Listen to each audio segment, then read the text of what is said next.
Bueno, bienvenidos y bienvenidas a todos los que están conectados y a todos los que se conectarán en estos minutos. Quería agradecerle a Natalia Arubete y al equipo, en nombre de la Maestría en Ciencias Sociales y Humanidades de la Universidad Nacional de Quilmes. eh, y agradezco que hayan propiciado este encuentro con Brenda, ¿no?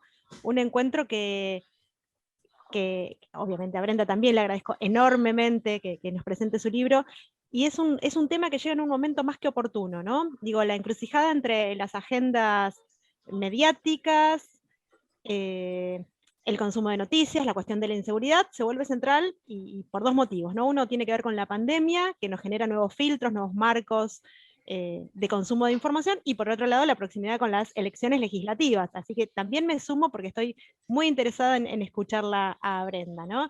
El impacto de las noticias, noticias vinculadas con delitos, los usos pedagógicos, y también, ¿no? Vinculado a esto, cómo hay una polarización de las audiencias en términos de Brenda. Bueno, son un tema inexorable para la propuesta de la materia y sobre todo para la propuesta también de la maestría, ¿no? Donde buscamos estos enfoques multidisciplinarios, enfoques que nos atraviesan como sociedad. Así que les agradezco enormemente al equipo y a Brenda, ¿sí? Por propiciar este encuentro más que necesario y más que oportuno, ¿sí? Así que bueno, muchísimas gracias, me quedo acá escuchando. Probablemente saque la cámara, que es lo que hacemos todos los que tenemos complicado el ancho de banda, ¿sí? Pero acá estaré muy atenta a lo que nos presenten. Muchísimas gracias a todos y a todas. Bueno, gracias, Victoria, enormes gracias. Y le agradezco también yo a Brenda, con quien no solamente comparto proyectos de investigación y bibliografía, sino que además tenemos una amistad desde hace varios años. Y también mi intención era invitarla a este espacio a tomar el té con nosotros, porque se fue formando en los Zoom que hemos ido armando, un espacio súper cálido, súper ameno, con preguntas e intervenciones muy, muy interesantes, propiciadas fundamentalmente por el involucramiento de Celeste y de Paola en el acompañamiento de las intervenciones y del cuidado extremo de lo que fue esta cursada, así que para mí es súper grato poder cerrar este trayecto con la presentación de Brenda. Brenda estudió comunicación, luego se maestró en comunicación y cultura, y se doctoró, que es el trayecto que solemos hacer desde los que investigamos en el CONICET, en la Universidad de Buenos Aires, en el doctorado de Ciencias Sociales. En este momento es investigadora del CONICET, fue becaria durante varios años, y además es profesora en el IDAES, en IDAES ahora ya se llama Escuela Interdisciplinaria. Yo cuando yo cursaba en el IDAES se llamaba Instituto de Altos Estudios Sociales. Bueno, ahora tengo el grato gusto de presentarla como Escuela Interdisciplinaria de Altos Estudios Sociales. El IDAES pertenece a la Universidad Nacional de General San Martín.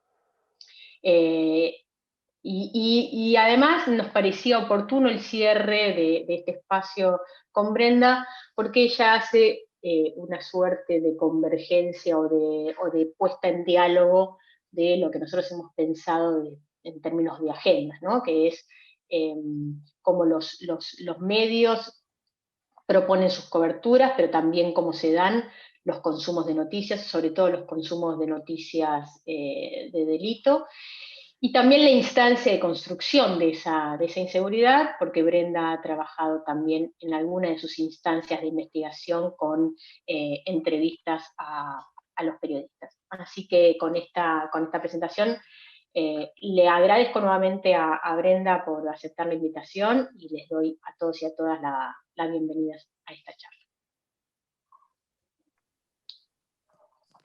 Bueno, muchas gracias María Victoria. Gracias Paola, Celeste, bueno, y Natalia, Nati, con quien, bueno, como ella decía, compartimos últimamente varios proyectos de investigación.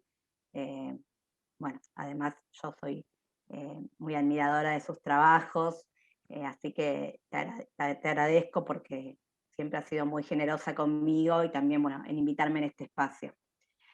Bueno, la verdad es que cuando Nati me contó de la maestría, de la propuesta de presentar el libro, yo un poco pensé que más que presentar el libro, quizás era más interesante también contar un poco cómo había sido el recorrido, ¿no?, de investigación, cuáles fueron las preguntas que yo me fui haciendo, ¿no? El libro, bueno, el puntapié del libro, la base del libro fue mi tesis doctoral, pero es cierto que luego yo me doctoré en 2016 y luego, bueno, yo seguí trabajando con el tema, salió el proyecto Biodefensoría al Público y PICT, que, bueno, que dirigió Gabriel Kessler, Martín Becerra, Natalia y Natalia Raimondo. Entonces también eso hizo que yo pueda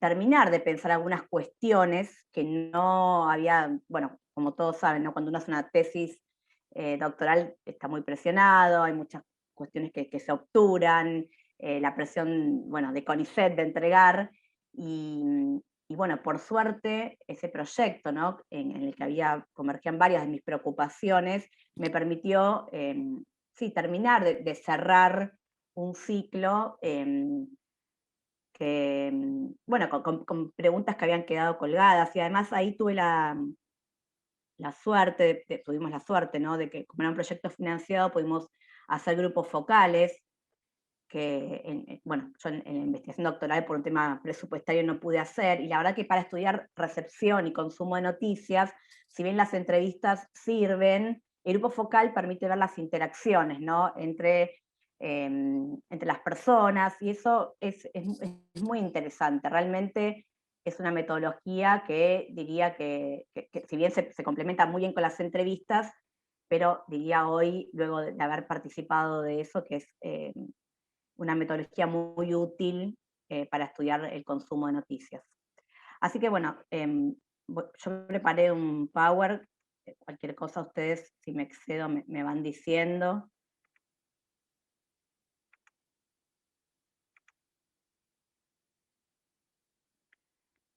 Pero bueno, la idea era eso, ¿no?, trabajar con los principales puntos y contar un poco la cocina o cómo yo me fui interesando en estos temas.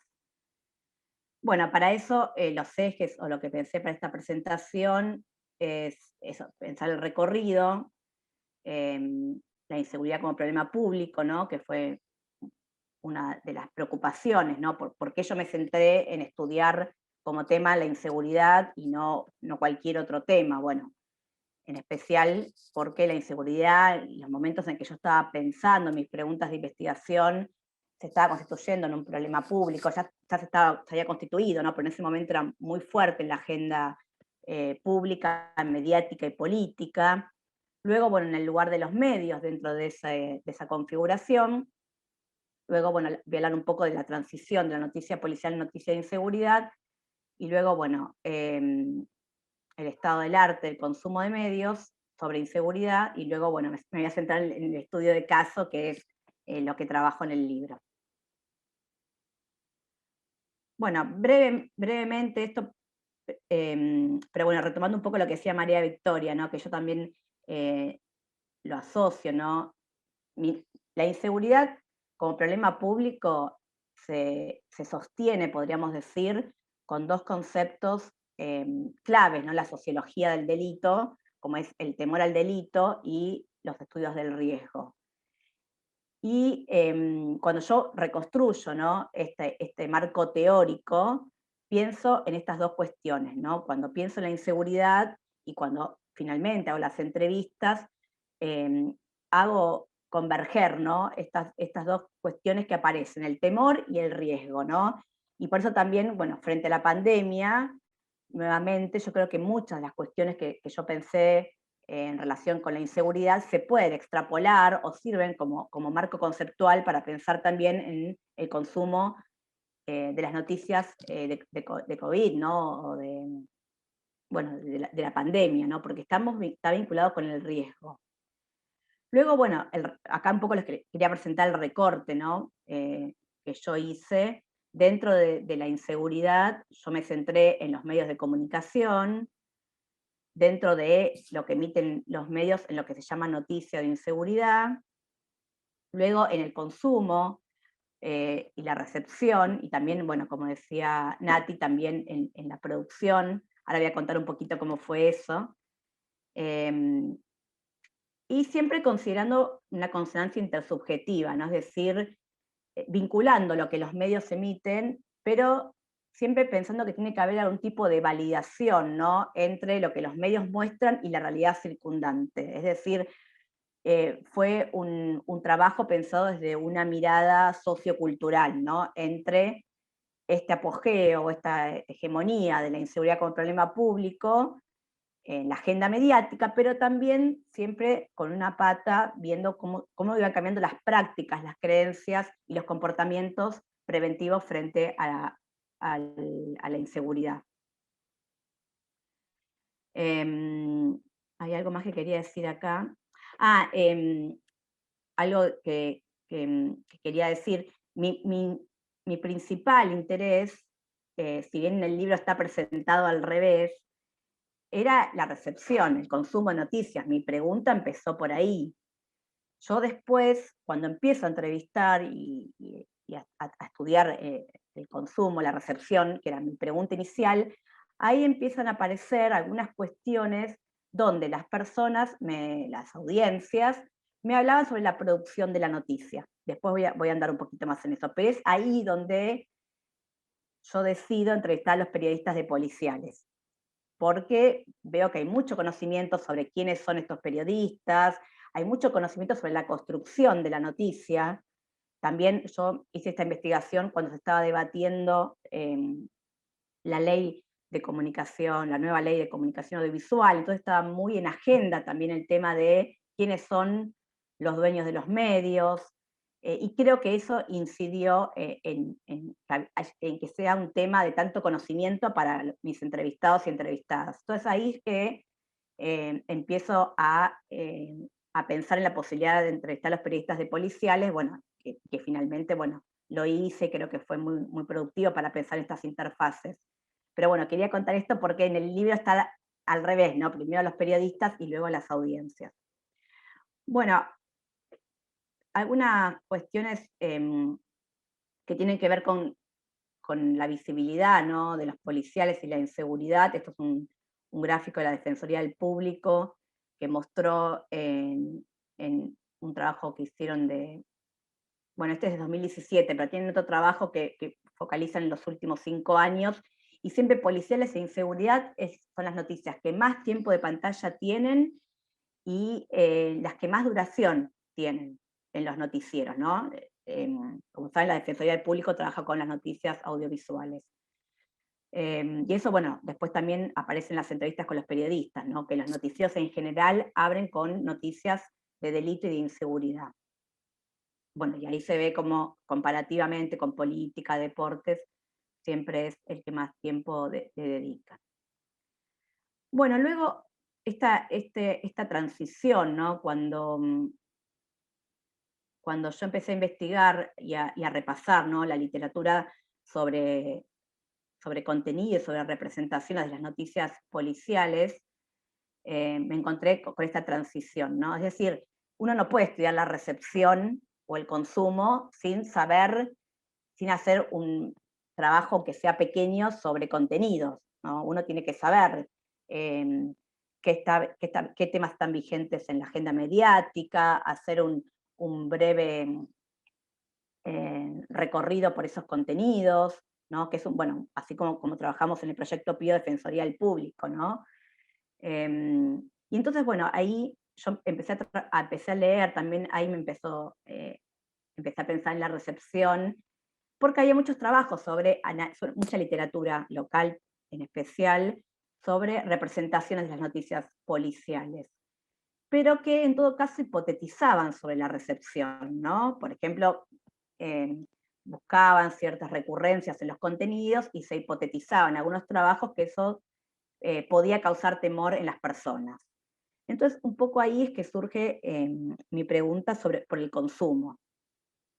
Y en esta transición, que también aparece en el capítulo 2 del libro, lo que yo traté de pensar es que la noticia de inseguridad no la podemos pensar como una noticia nueva, ¿no? Sino que se apoya en las características propias del policial clásico, como bueno, el sensacionalismo, la exageración, ¿no? La hipérbole, todo lo que bueno, ha trabajado mucho, por ejemplo, Stella Martini. Pero ¿cuáles son las características nuevas de esta noticia de inseguridad?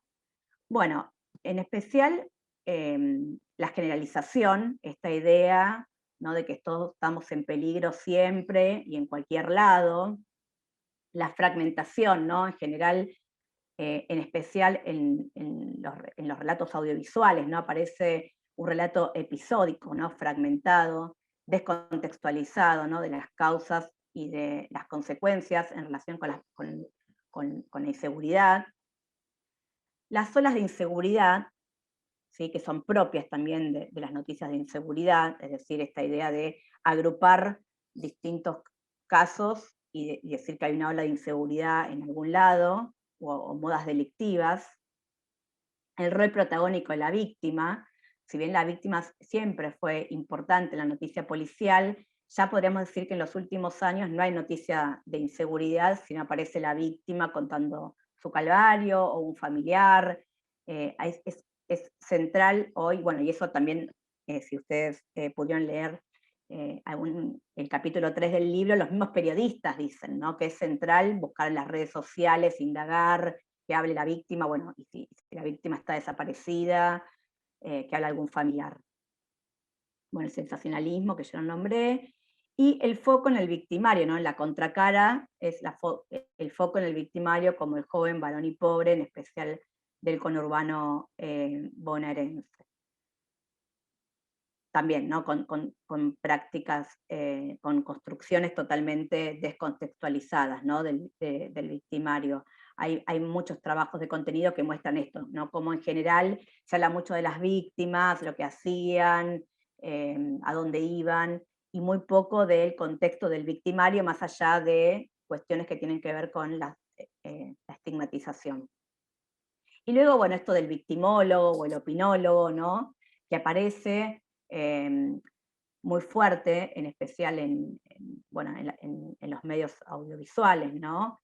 Y que tiene que ver también con esta transición del género desde el noticiero también a otros géneros, ¿no?, como son los programas magazine de la tarde, el programa de farándulas, y aparece el opinólogo, el victimólogo, que puede ser un periodista de policiales especializado, un fiscal, ¿sí? Pero, bueno, el otro día estamos pensando, ¿no?, y decíamos, ¿no?, que quizás esto se puede pensar como como un punto de inflexión a partir del caso de García Belsunce, ¿no?, donde justamente el género atraviesa, ¿no?, el noticiero. Bueno, recuerdan los familiares en el living de Susana Jiménez, hablando del caso, y eso se ve muy fuerte bueno, en el caso de Ángeles Rawson, ¿no?, el programa de Mariana de la tarde.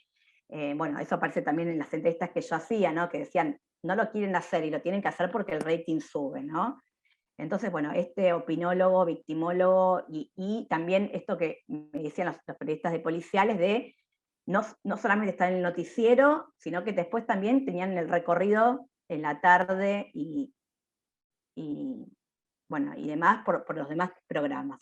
Entonces, estas sí me parece que son características propias que podemos pensar como novedosas, ¿no?, de la noticia de inseguridad, y que se acoplan a las clásicas bueno, de la Crónica Roja.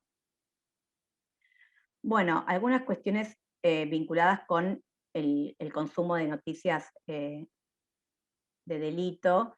Esto yo hice el recorrido que yo hice, bueno, cuando empecé a trabajar, no había muchos trabajos de recepción de noticias de inseguridad. Creo que casi no había en el plano local, ni tampoco en América Latina.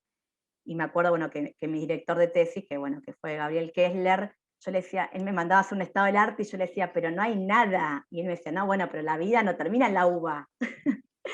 Entonces me dijo, fíjate, literatura anglosajona. Bueno, y ahí empecé a revisar y de repente tenía 200.000 papers que cruzaban fear of crime y consumo de medios. Y bueno, y eso me sirvió muchísimo hacer esa recapitulación de la literatura, porque yo ahí fui identificando cuáles eran las dimensiones, las variables de análisis en la recepción de noticias de inseguridad. Y hacer ese estado del arte me sirvió para pensar qué dimensiones me servían para pensarlas para mi caso y cuáles no. Bueno, acá algunas, esto lo pongo todo junto porque algunas de estas cuestiones, digamos que se pueden pensar en relación al consumo de noticias en general y otras en relación al consumo de noticias de inseguridad en particular. Por ejemplo, el impacto de las noticias locales y nacionales, la credibilidad de la fuente, el realismo de las imágenes, la frecuencia y la atención. Bueno, esas son dimensiones que se pueden considerar en consumo de noticias en general, ¿no? Cuánto se impacta más o menos una noticia local que una nacional, cuánto incide la credibilidad en la fuente, el realismo de las imágenes, la frecuencia y la atención.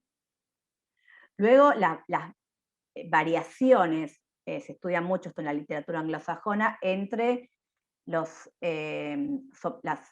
emisiones mediáticas audiovisuales, que suelen ser más episódicas, como decíamos antes, y las de medios gráficos, que suelen ser más temáticas. Y luego, bueno, las preguntas por los medios digitales, ¿no? Por las redes sociales, que todavía no hay tanto, está estudiado, pero no hay tanto consenso, ¿no? En relación a, yo diría que habría una mezcla, ¿no?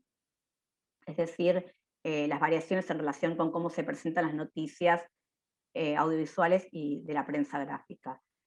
Luego, otra cuestión que aparecía mucho en la literatura anglosajona era la diferencia, ¿no? Entre el impacto en el consumo cuando el delito era representado, por ejemplo, en series de ficción, en películas, o y las variaciones en relación a si el delito aparecía en un programa de entretenimiento, en noticieros o en reality show. Eso era muy interesante. Yo, bueno, no lo pude investigar, pero siempre es una dimensión que me parece interesante para investigar, ¿no? Por ejemplo, ellos mostraban en un trabajo cómo las mujeres jóvenes tomaban de las series de ficción vinculadas con policiales, que hay muchísimas, aprendían cómo defenderse frente a un posible acoso sexual en la vía pública, ¿no? O un intento de violación, ¿no? Entonces, las entrevistadas decían que habían aprendido, no sé, alguna cuestión corporal sobre cómo defenderse, o que llevaban un spray que lo habían visto en una serie. Es decir, tomaban prácticas preventivas a partir de la ficción. Entonces, me parece que es interesante, ¿no? No solamente centrarnos en las noticias, sobre todo en el delito que aparece en distintos géneros. Luego, una dimensión que sí tiene que ver específicamente con el delito, que es si la experiencia previa, ¿no? La experiencia de victimización reforzaba o impedía los efectos de estas noticias o de estas imágenes en las series, ¿no? Si la experiencia previa con el delito tenía algún tipo de vínculo, ¿no? Con justamente con el consumo de esa misma información. Entonces, la experiencia, pero en este caso de la experiencia de victimización. Y luego, bueno, ya noté un debate metodológico, ¿no? Que es algo que también a mí me costó mucho sistematizar, pero eso, bueno, es algo recurrente, ¿no? Que en general estos trabajos de la literatura anglosajona trabajaban mucho de forma cuantitativa, ¿no? Con encuestas, complementaban a veces con entrevistas, pero en general hacían encuestas y muchísimas, mientras que los trabajos que encontré en bueno, sí, en América Latina, en Brasil, algún trabajo que encontré en Brasil, en El Salvador, en Colombia, eran más trabajos de corte cualitativo, ¿no? Cualitativo culturalista, diría. Entonces ahí, ay, perdón, se me,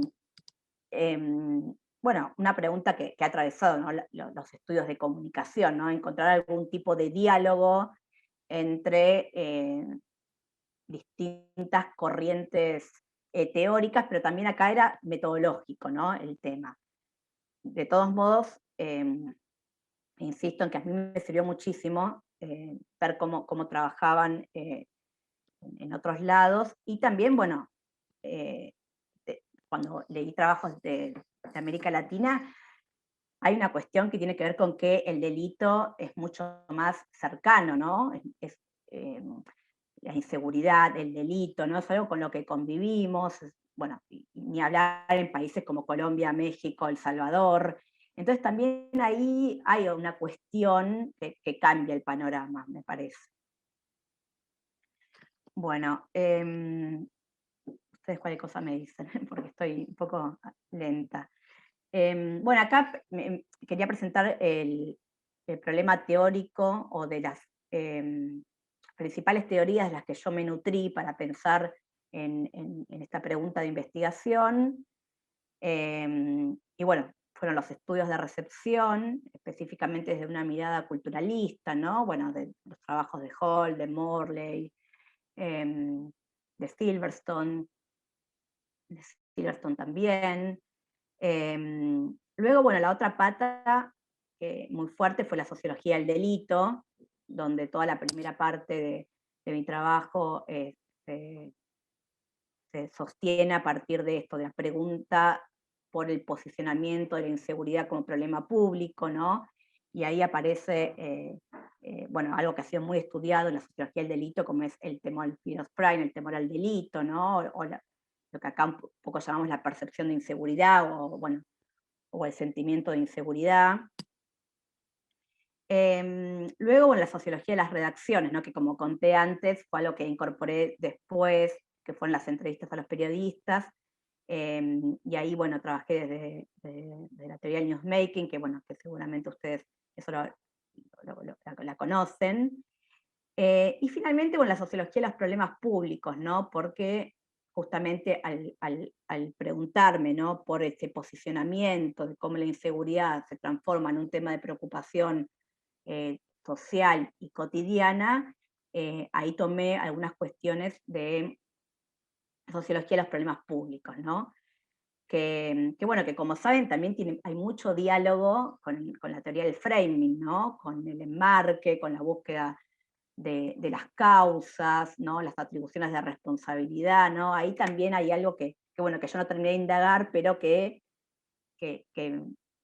traté de pensar, ¿no? En todo esto. O sea, uno cuando ve todo esto dice, ¿qué puede salir ¿no? de este cruce de teorías? Pero la verdad que me costó, pero la propuesta fue generar un diálogo entre estas teorías a partir del trabajo de campo.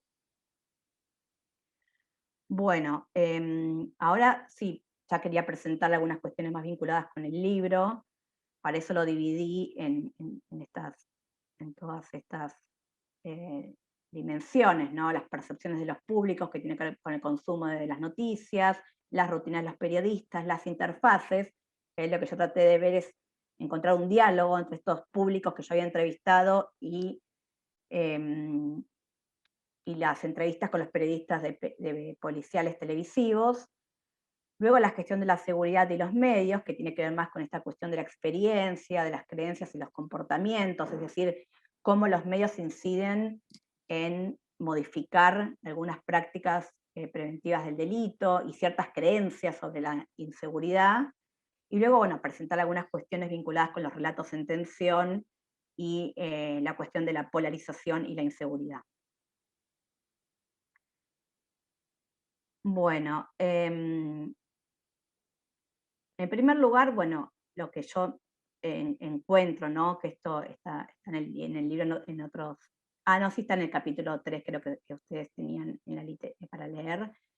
tiene que ver con una cuestión de que, bueno, ¿por qué uso el concepto de públicos? Acá también, retomando la sociología y los problemas públicos. Ahí yo tuve un problema conceptual, ¿no? Que a mí el concepto de audiencias no me terminaba de cerrar, porque lo veía muy lavadito, lo veía como que no me terminaba de cerrar para mi pregunta de investigación, no digo que sea un concepto que no sirva.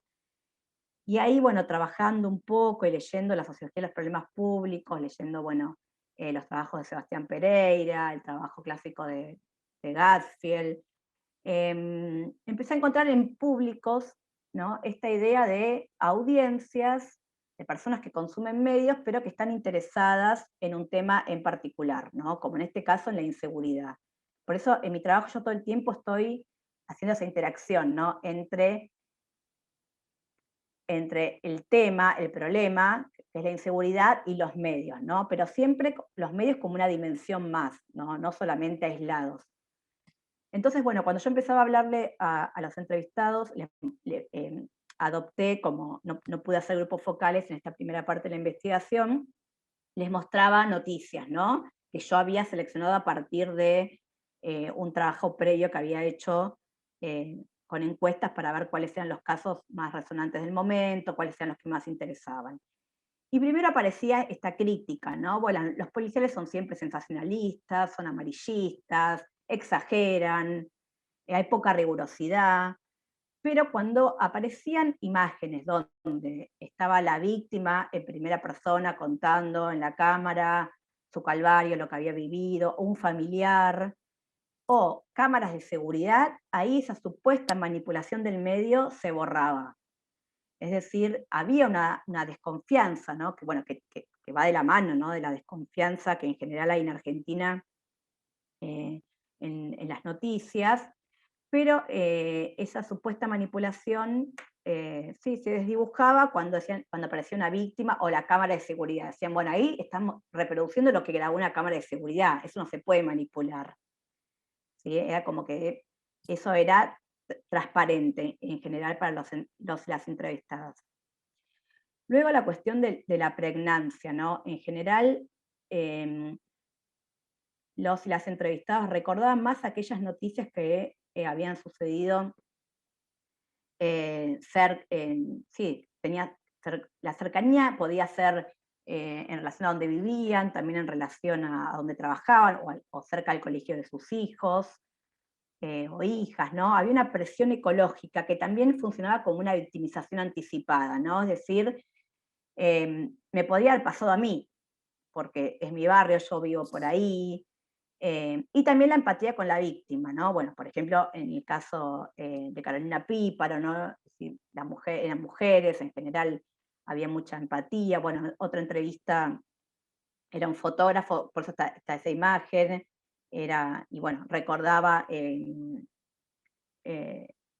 bueno, cómo mataron a un turista que estaba sacando una foto a la Torre de los Dos Ingleses, ¿no? Y aparecía mucho esto de ponerse en el lugar. Yo cuando vi esa noticia y me puse en el lugar, porque quizás el fotógrafo tenía la cámara atada, como solemos hacer, y se la hubiese dado, pero quizás cuando tiró quedó, y por eso la acuchillaron, ¿no? Una cuestión de reflexión a partir de los casos.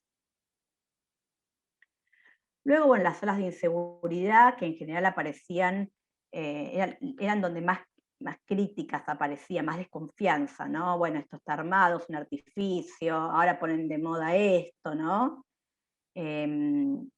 Había una mirada más, sí, más de desconfianza o de acusación cuando se mostraban estas entraderas, salideras, ¿no? Como mucho conocimiento sobre esto está armado. Aclaro que yo trabajé con sectores medios, ¿no? De 2 barrios de Capital Federal con alta percepción de temor al delito. Con lo cual, bueno, en trabajos que estoy haciendo ahora, digo, con otros sectores sociales, esto cambia. Este conocimiento y, bueno, y estas cuestiones vinculadas con la empatía en torno a lo que muestran los noticieros en los policiales varía. Bueno, luego la cuestión de la credibilidad de la noticia, ¿no? Y que esto está atado un poco a la polarización, que bueno, esto también lo cuento dentro de la cocina, ¿no? Yo quería, bueno, les mostraba imágenes para ver cómo interpretaban las noticias policiales, y claro, me encontraba con entrevistados o entrevistadas que me decían, no, ya eso TN ni lo miro, no me lo muestres porque todo mentira, inventan. Bueno, y yo quería hablar del policial y ellos me hablaban de la fuente que emitía la información, ¿no? Entonces, bueno, eso me implicó a mí también un replanteo, cambiar la metodología, incluso, bueno, hablábamos de borrar el logo, porque, bueno, hay una tipificación previa, ¿no? Toda evaluación de los contenidos según el posicionamiento político y lógico, ¿no? Del medio productor y emisor. Y había mucho conocimiento, además, sobre la mirada ideológica del medio. Eso fue, esta variable, por ejemplo, era algo que no estaba en la literatura anglosajona. Fue algo que yo incorporé a partir de las primeras entrevistas. Bueno, luego, bueno, contarles un poco de los procesos de trabajo en los periodistas de policiales, ¿no? Bueno, que ya les conté cómo fue que los entrevisté. Fue un poquito después, pero bueno, la pregunta surgió a partir de lo que los públicos me decían, ¿no? Me los nombraban a Canaletti, a Mauro Zeta, los seguían en las redes. Eso me hizo dar cuenta que eran importantes, ¿no? En la construcción del policial y que se habían convertido en figuras relevantes y que no eran solamente columnistas. Entonces la pregunta que me hice fue cuáles eran los cambios más visibles en las rutinas periodísticas desde este posicionamiento de la inseguridad como problema público. Bueno, y acá, bueno, algunos de los periodistas que entrevisté, y algunas de las cuestiones, ¿no? que aparecen, para pasarlo un poquito más rápido, ¿no? Que tienen que ver con, bueno, la agenda mediática, el rating, la competencia, ¿no? Esto que aparece en los testimonios de los periodistas de estamos todo el tiempo mirando qué hacen los demás canales. Justo cuando se hacen las entrevistas empezaba a usarse el minuto a minuto, así que no era solamente el rating que se veía al final del día, sino el minuto a minuto. Entonces, bueno, si el otro tenía un graph y subía el rating, volvían a ese tema. Bueno, los criterios de noticiabilidad, la performance de los casos, ¿no? Aparecen también, bueno, como el programa de Canaletti, que tenía un programa donde él recreaba los casos de la agenda y también casos más antiguos, ¿no? Como García Belsunce, Nora Dalmazo, ¿no? Y que tenía mucho rating, y creo que era un sábado a las 2 de la tarde. Bueno, y otros cambios, ¿no? El uso, bueno, de redes sociales, las noticias en los portales, las cadenas de noticias 24 horas, audiencias multitasking, ¿no? También ellos decían que había cambiado mucho su trabajo también, que les mandaban videos, ¿no? Las audiencias también no solo como consumidoras, sino también como productoras de información. Bueno, todo un panorama que esto ya lo deben conocer y en general se puede pensar como proceso de producción de las noticias, de todo tipo de noticias, pero hay particularidades en el policial, ¿no? Esto que son las noticias que abren, son las noticias que más rating tienen. Ellos mismos me decían, bueno, cómo cambió su lugar a partir del posicionamiento de la inseguridad como un tema de interés. Ellos se posicionan también en otro lugar. Bueno, y acá algunas cuestiones que me parecieron interesantes, ¿no? Yo digo, mi trabajo no es un trabajo sobre rutinas periodísticas, ¿no? Hay muchas personas, digo, que se han especializado en esto, bueno, como Lorena Retegui, como Laura Rosenberg. Yo simplemente lo sumé para hacer un diálogo con las audiencias, con lo que yo veía en consumo. Y acá, bueno, algunas cuestiones que aparecían, ¿no? Que tenían que ver con, bueno, con cómo ellos armaban las rutinas periodísticas, esa pelea con la línea editorial, ¿no? En especial con los casos que no cumplían criterios de noticiabilidad y que ellos querían dar, ¿no? En especial sectores vinculados, casos vinculados cuyas víctimas eran de sectores bajos y que para el canal, para el noticiero no era rentable, pero bueno, ellos trataban de decirlo al aire, ¿no? Ahí me parecía interesante como discutir un poco con cierta literatura, ¿no? Que habla de procesos de trabajo periodísticos, ¿no? Como una cuestión más mecanizada, ¿no? Y esto muestra que, bueno, que hay cierta reflexión, ¿no? Bueno, que sí, se sigue el rating, se siguen los criterios, pero también estos periodistas, ¿no? Que tienen renombre y que hay una cuestión moral, ¿no? Donde, bueno, si podían en un momentito, el productor se distraía y decían, hay una persona desaparecida, ¿no? Porque bueno, ellos me decían, a mí a la salida del canal me están esperando, ¿no? Siempre y me piden si puedo dar a conocer su caso, que están desesperados o desesperadas.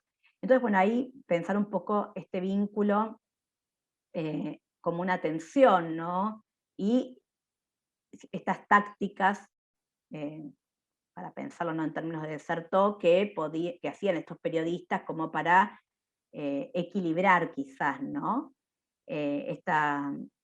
Bueno, y acá tomando un término de Arrueta, como resistencia intrainstitucional, ¿no? Como una resistencia frente a esa estructura que tiene el medio periodístico vinculado con la noticiabilidad, con el rating, pero bueno, que también hay cierta reflexión de estos periodistas.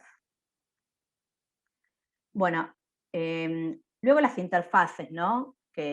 Donde yo acá traté de cruzar los comentarios lo que los públicos me decían y los periodistas. Hubo dos dimensiones donde pude hacer ese cruce más claramente. Una era la cuestión de la repetición, ¿no? Aparecía mucho esto de las noticias de inseguridad me cansaron, siempre lo mismo, en algunas de las entrevistas, ¿no? Me genera aburrimiento, rechazo, la cuestión de la saturación cognitiva, ¿no?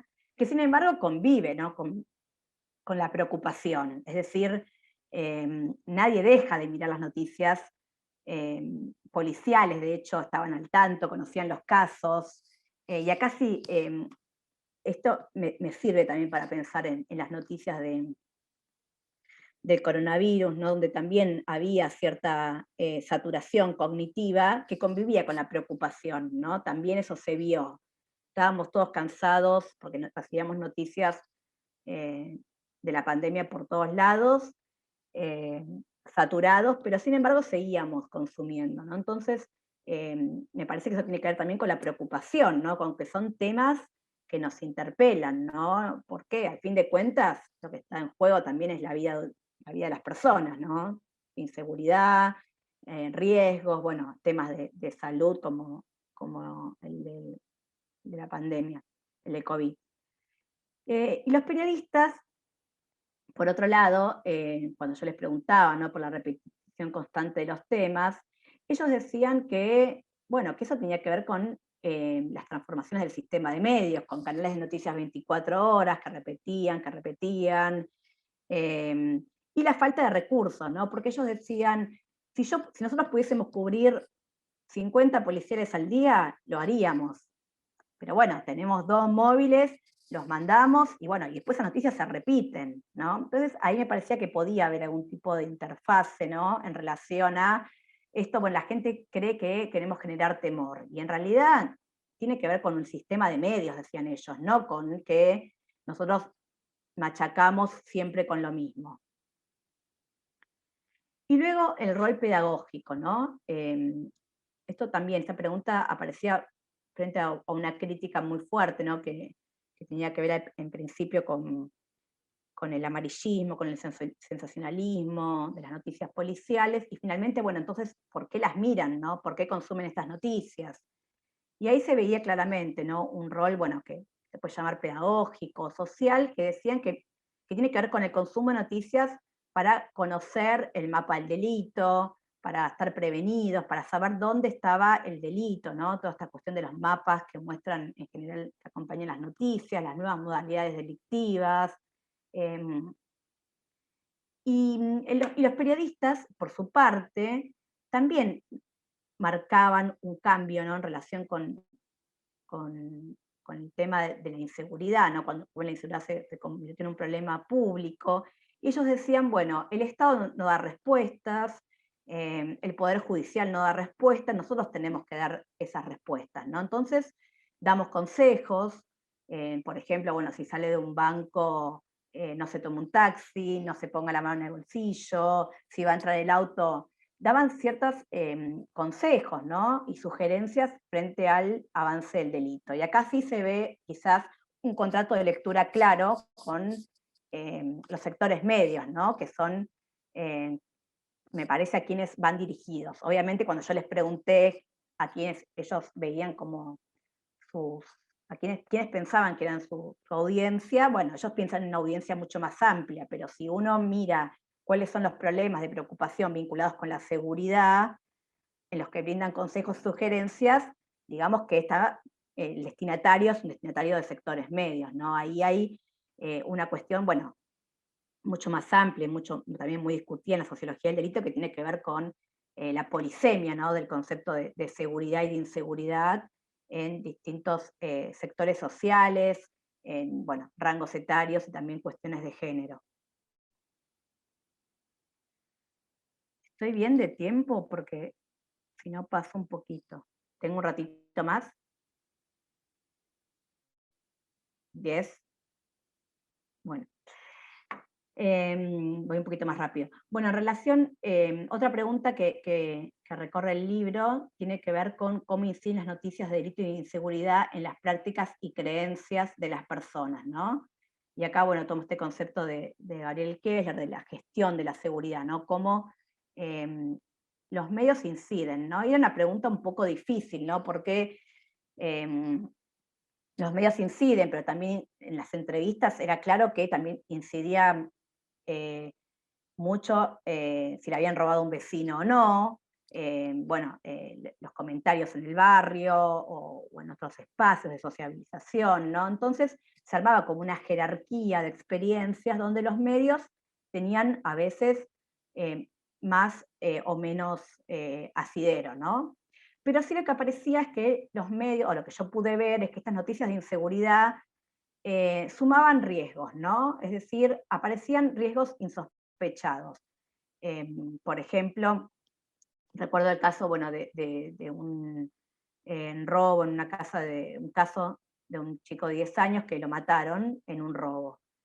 Y bueno, varios entrevistados y entrevistadas me decían, bueno, en realidad ese caso me marcó, porque yo a mi hijo siempre lo dejo solo cuando voy un rato a hacer un mandado y vuelvo, y nunca se me ocurrió la posibilidad de que alguien entre a robar, que reconozca y que lo mate. Y ahora ya no lo dejo más solo, porque pienso en ese caso, ¿no? Es decir, los medios suman nuevos riesgos, nuevos temores. Y bueno, y esto convive con lo que ya sabemos, ¿no? Con lo clásico, que es la estigmatización, las noticias de inseguridad y policiales estigmatizan al delincuente, pero también hay una generalización de los riesgos en las noticias, ¿no? Una desidentificación relativa y una presunción generalizada de peligrosidad, ¿no? Es decir, desde ya que las noticias policiales estereotipan, estigmatizan al victimario, pero también colaboran en cierta generalización de los riesgos, ¿no? En esto que decíamos al principio de cualquiera puede ser un victimario. ¿Sí? Caso con el cuento del tío, o le robaron, era una mujer, iba con... Entonces, bueno, en pensar, eso aparecía mucho en las entrevistas. Bueno, esto lo voy a pasar, porque si no, no voy a llegar, pero bueno, nada, tiene que ver con que en el trabajo dividí en sectores etarios, y ahí, bueno, aparecen algunos más cercanos a la experiencia y otros a los medios, en relación con el asidero que le dan a las noticias de inseguridad. Bueno, ya para finalizar, sí quería mostrar esta tercera pregunta que tuvo que ver con la inseguridad en relación con con la política, ¿no? O con la polarización. Y ahí, bueno, aparecieron dos cuestiones. Una que ya la comenté, que tenía que ver con la fuente de la información, ¿no? Donde claramente se vio ese escenario antagónico de medios, donde la fuente que emite la información era tan o más importante que el contenido en sí mismo. Y la otra cuestión bueno, que se trabaja en el último capítulo del libro, tiene que ver bueno, con cómo la inseguridad se transformó en un tema polarizante, ¿no? Uno a priori podría pensar que las noticias de economía o de política, ¿no? Son las que polarizan, ¿no? Donde uno puede ver mayores cuestiones vinculadas con esto, y sin embargo también yo lo que pude encontrar que había mucha discusión en relación a esto, ¿no? Las atribuciones de responsabilidad, las soluciones al problema, a las causas, vinculado también con una mirada, con una ideología política previa, ¿no? En relación a la inseguridad, ¿no? Si el gobierno de turno hacía mucho o poco, si el Estado daba respuestas o no. Es decir, aparecía esto en relación con la...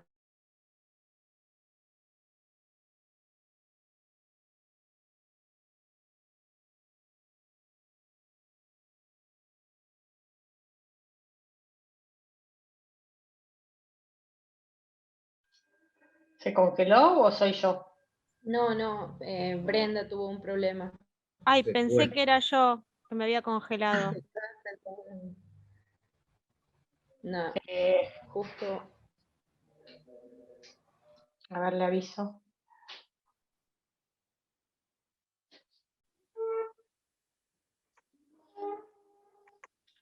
Vale. Bueno, muestro esto así como para terminar. Bueno, la cuestión de la polarización básicamente me parece que tiene que ver con esto, ¿no? Con las causas, las consecuencias, pero bueno, se veían las dos cuestiones, ¿no? En la inseguridad como tema y también en la cuestión mediática, ¿no? ¿Quién lo dice? No, y luego, bueno, para terminar, algunas cuestiones, ¿no? Algunas preguntas también que quedan en el tintero, que yo también me sigo haciendo, ¿no? Bueno, esto, el alto consumo, las cuestiones que tienen que ver con lo que muestran los estudios, ¿no? Que en Argentina que hay un alto consumo de noticias, pero a la vez persiste una fuerte desconfianza en los medios. Bueno, la pregnancia ya lo hablamos, la construcción de la noticia, bueno, esto también que se ve cada vez más, ¿no? Como antes era un saber que quizás teníamos los estudiantes de comunicación, y ahora aparece mucho, ¿no? Esto de la mirada sobre la construcción de la noticia, no la mirada como una noticia como transparente, como diáfana, ¿no? Sino que me parece que está cada vez más generalizada, ¿no? La cuestión de la construcción, de que, bueno, de las distintas miradas ideológicas sobre los distintos tipos de noticias. Bueno, lo de la credibilidad, esto ya lo vimos. Bueno, la cuestión del morbo, de la espectacularización, ¿no? Que eso se pudo ver más en los grupos focales, donde aparecía esta cuestión de mirar el policial por el morbo, ¿no? Decían, bueno, a veces aparecen en una de las noticias que pasábamos en los grupos focales, aparecía un letrero que decía las siguientes imágenes pueden herir su susceptibilidad, y en general los grupos decían, eso hace que uno lo quiera mirar más, ¿no? Entonces me parece que ahí también hay un tema que tiene potencial, ¿no? para seguir trabajando. Bueno, la cuestión del pánico moral, cansancio o aburrimiento, ¿no? Esto que decíamos, hasta qué punto las noticias de inseguridad promueven temor y también otros sentimientos, ¿no? Que eso, bueno, también aparece en la investigación, ¿no? Y que ahora se está estudiando mucho, ¿no? Que es la dimensión afectiva, emotiva, ¿no? De las noticias.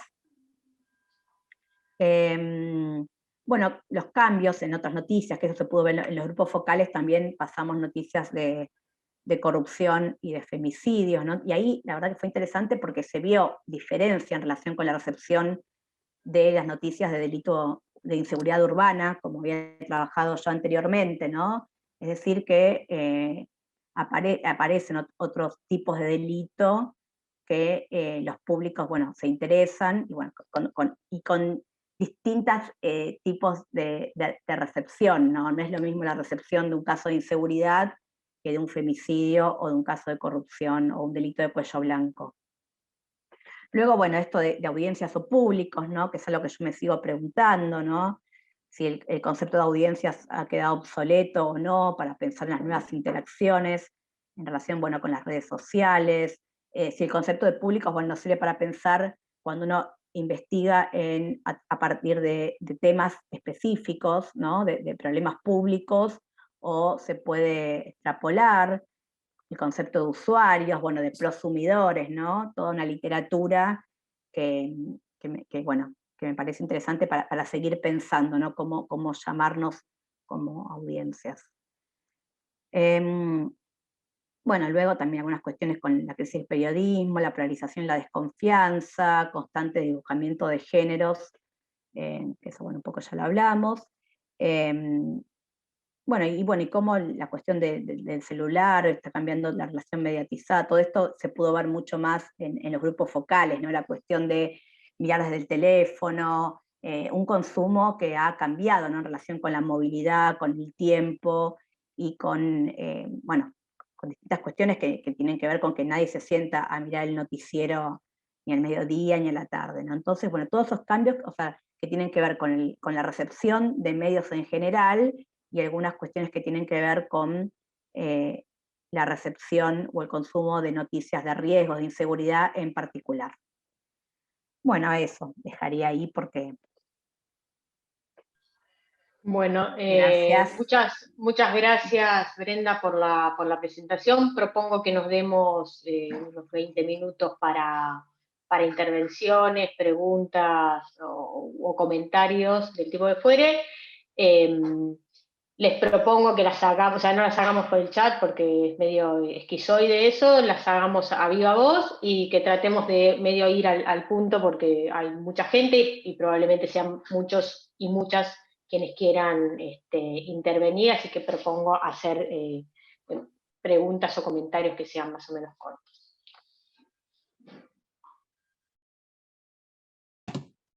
Bueno, hola, muy interesante lo que contás, Brenda. Mi pregunta era si dentro de los grupos focales, digamos, las personas eran todas de Cava, o si sabés de qué lugares eran, en relación al estudio de recepción, ¿no? Sí, sí. Bueno, ahí trabajamos, fue un proyecto,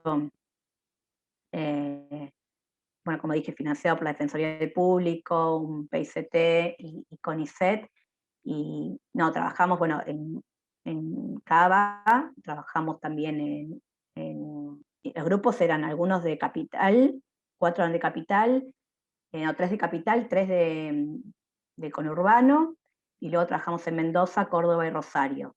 Pero eso se trabajó no solo en recepción, ¿no? Sino también toda la cuestión, bueno, de contenidos. Bueno, acá hay varios que participaron en ese proyecto, Lorena, Esteban, bueno, Natalia, pero bueno, ahí también sí se pudieron ver otras cuestiones vinculadas con variaciones en relación con el lugar. Y pasamos 3 noticias, una de inseguridad urbana, una de femicidios y otra de corrupción. Pero bueno, eso da para hablar muchísimo, ¿no? Porque fue muy distinta la recepción, pero fue interesante, yo insisto, en la metodología. Para mí, que he trabajado recepción con otras metodologías, creo que el grupo focal fue donde se pudieron ver más nítidamente las interacciones, donde se pudo ver bien la mediación del medio, de los medios de comunicación y también de otras dimensiones de la vida social. Me parece que, bueno, hay que saber también llevarlo el grupo, ¿no? Porque también lo que uno tiene que evitar es que haya 2 o 3 voces que dominan el grupo. Pero bueno, lo recomiendo para si lo pueden hacer. ¿Alguna otra pregunta? Que pueden abrir directamente el micrófono, si no nos pisamos, abrimos el micrófono. Yo quisiera preguntarle, buenas tardes, a Brenda, si en algún momento se abordó la cuestión de, entre las audiencias, digamos, esto de los periodistas, sobre todo audiovisuales, esta tendencia de ponerse en el papel detectivesco, digamos, por decirlo de alguna manera, de ayudar a esclarecer los casos, por ejemplo. Yo sigo mucho los casos policiales, muchísimo, y noto que hay como en general en los medios audiovisuales una tendencia a ponerse en el papel detectivesco, o en el papel policíaco, y esto, digamos, si se abordó en ese estudio de recepción que hiciste, Brenda. Y lo otro, aprovechando el espacio, era la cuestión de las narrativas. Es decir, de qué manera se dan las narrativas, o cómo perciben las narrativas policiales las audiencias o las recepciones.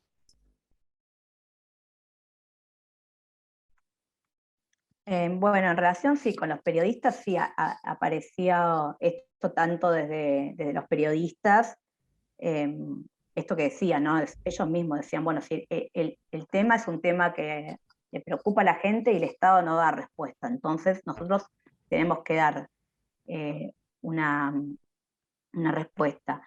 Y desde las audiencias sí aparecía esto de que los seguían en las redes sociales, de que, bueno, con el caso, justo cuando yo estaba haciendo las primeras entrevistas, estaba en agenda el caso de Ángeles Rawson. Ajá. Y ahí era impresionante, ¿no? Porque, bueno, los medios y se sospechaba del padrastro, ponían la imagen del padrastro, se buscaban incluso rasgos físicos vinculados con el asesino, o sea, volviendo a las teorías criminológicas del siglo XIX. Aparecía mucho esto y si yo un poco hice ese trabajo de leer los comentarios porque lo iba a incluir, después decidí que no, porque me iba mucho de mi tema, pero ahí decían, Canaletti, investigue a tal, investiguen al hermano, que no habla, ¿no? Aparecía mucho esta cuestión. Y ahí, bueno, me parece que, bueno, que juega esto también del policial en relación a la seducción, ¿no? Al morbo, a cuestiones que tienen que ver con la crónica roja clásica. Y también, bueno, con un tema, si hoy vemos la mayoría de las series que hay en Netflix tienen al delito como centro, ¿no? Como tema. Y bueno, y después el rol de los periodistas, sí, bueno, ahí sí en un lugar que quizás que no les corresponde, pero que ellos se han tomado en este lugar de consejeros, sí, frente al avance de la inseguridad. Y la cuestión de las narrativas, no entendí, no sé si entendí bien. Digamos que sí, la pregunta era si hay un cambio en las narrativas, ya sea en los medios audiovisuales o también en los medios gráficos, digamos, que hacen que las audiencias acaparen mayor atención de las audiencias, o genere nuevos públicos, nuevos consumidores de las noticias policiales, o no sé si esto se vio en tu trabajo, porque yo digamos que estoy escuchando, estoy interesante, me gustaría leer el libro, porque trabajé mucho tiempo en lo que es policiales acá en mi provincia, soy periodista y estuve como 15 años trabajando en policiales, digamos, policiales y judiciales. Por eso me interesa siempre esta cuestión, y de hecho que leo mucha literatura policial, es algo que me apasiona ya desde la literatura clásicamente policial. Sí. Sí, yo lo que pude ver es esto de las performances, ¿no? Que se agregan, ¿no? Es decir, las recreaciones de los casos, programas aparte, especiales para recrear casos. Bueno, Canaletti, que tenías a la máquina del tiempo, entonces con la máquina del tiempo se iba a un caso anterior. Eso sí me parece que que es novedoso. Y en relación con el interés, yo lo que pude ver con las audiencias, y que por eso es el recorrido que hago en el trabajo, es frente al posicionamiento de la inseguridad como problema público. Hoy no lo vemos tanto, pero bueno, cuando yo estoy haciendo el trabajo y hasta hace pocos años, la inseguridad en cualquier encuesta de opinión pública aparecía como la pregunta de problemas más importantes, el PMI, siempre aparecía inseguridad, primero, segunda. Bueno, ahora hay otros problemas, ¿no?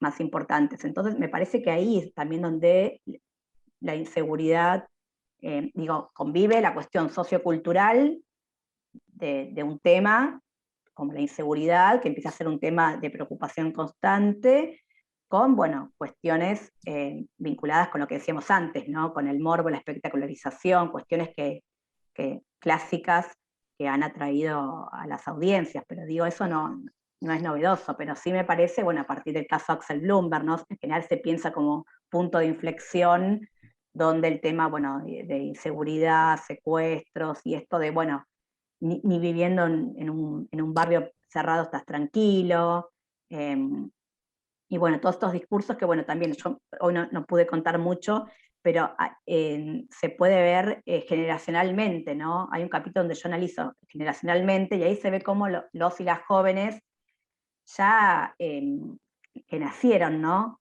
Con el problema de la inseguridad a cuestas, bueno, ya tienen una convivencia distinta con el problema, ¿no? No hay una nostalgia por una supuesta seguridad perdida, sino que la inseguridad es un problema más con el que hay que convivir, y bueno, y tomar ciertos recaudos preventivos, llevar la mochila adelante, no sacar el celular.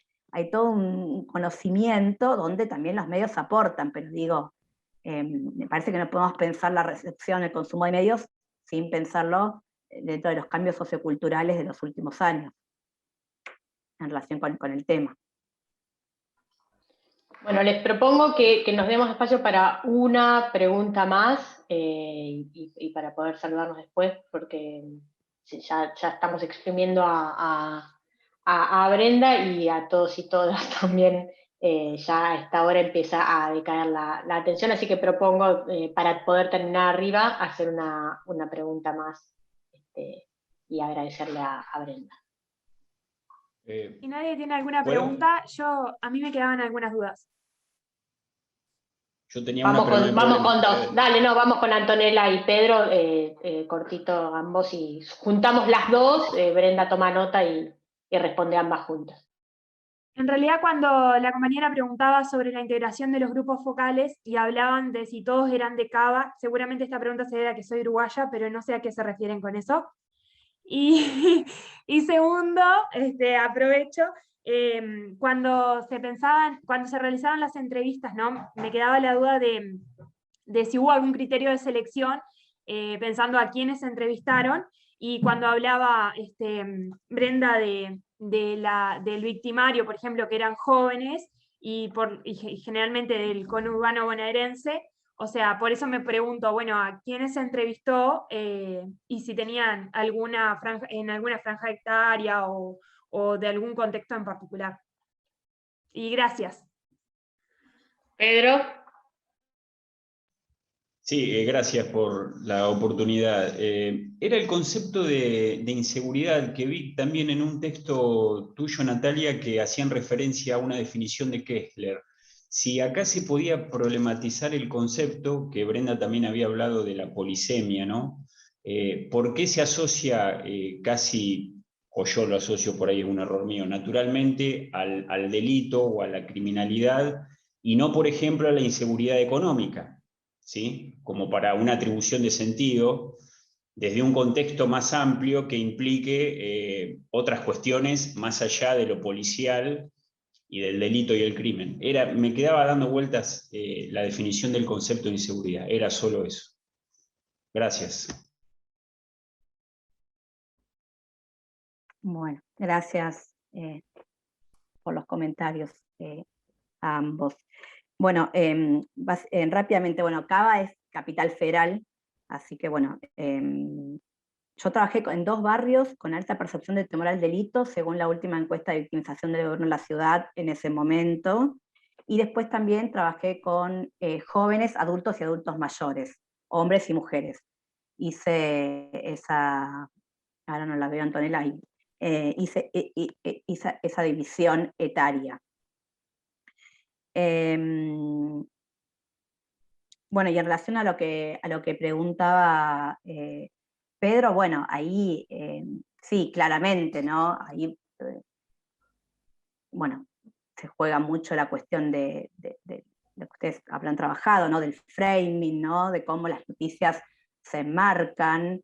En general lo que muestran los trabajos justamente de agenda, de framing, es que las noticias se tienden a embarcar como casos de inseguridad, ¿no? Incluso los linchamientos, por ejemplo. Los linchamientos en general se descontextualizan o se desenmarcan y son presentados en general como casos de inseguridad, ¿no? Entonces eso tiene que ver con el enmarque. En general esto es interesante, ¿no? Cuando en los grupos focales preguntábamos, ¿no?, que nombren noticias de delito,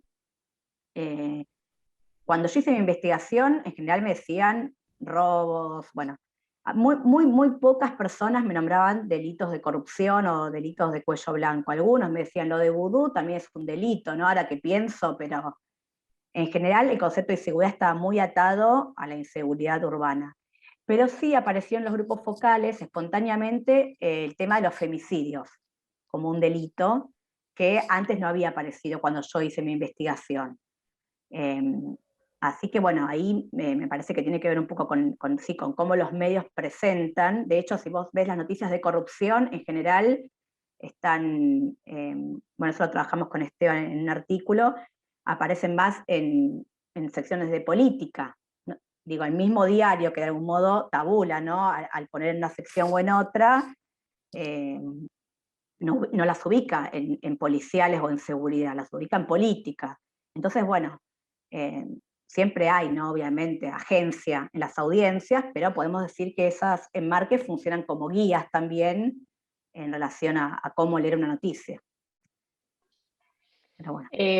A ver, hago un comentario como cierre y complemento de esto que está diciendo Brenda, que se relaciona con el resto de los textos que fuimos trabajando. Tanto Gabriel Kessler como Brenda, en el trabajo incluso conjunto, como independiente que van haciendo, tienen una reflexión respecto de la idea de inseguridad que es muy interesante, que tiene como 2 partes. Por un lado, la definición de inseguridad como un sentimiento, como una sensación, que reside para mí como lo más interesante que tiene esa definición en el hecho de la aleatoriedad de ser posible víctima de un delito. Y esa aleatoriedad es profundamente disciplinadora, ¿no? Y me parece que esta idea del disciplinamiento también atravesó varias de las dimensiones que analizó Brenda en su exposición.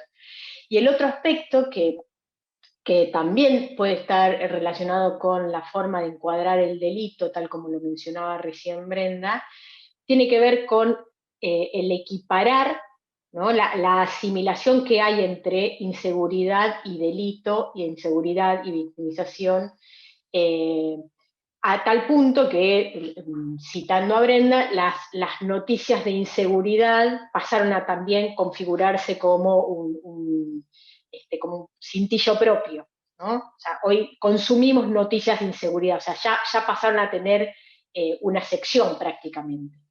Pero me parece muy importante ese desplazamiento donde la inseguridad pasa ya a reemplazar el delito. Es lo mismo. E incluso en la comprensión que tienen los públicos, y que lo vimos en grupos focales, que lo hemos visto en encuestas, y que yo lo he visto en muchas y en infinidad de clases, imagino que Brenda también lo ha visto, es esta cuestión de cómo no entendés que la inseguridad es la inseguridad, ¿no? O sea, como una suerte de naturalización que no es posible que el otro la deconstruya, cómo no se entiende que dicho así es comprensible, ¿no?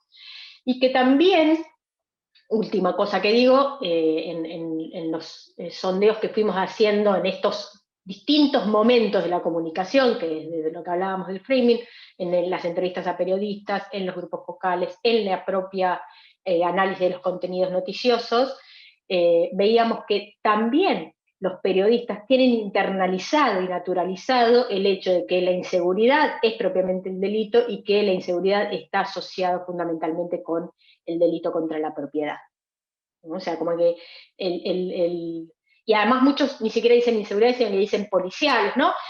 Eso, me parece que es interesante este cierre, y gracias Pedro por la pregunta y Brenda por esa respuesta puntual, porque este cierre me parece que es vertebrador y muy sintetizador de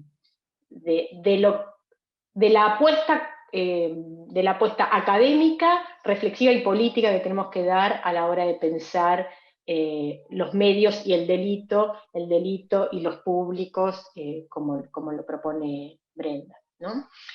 Quiero agradecer infinitamente este cierre de cursada doble.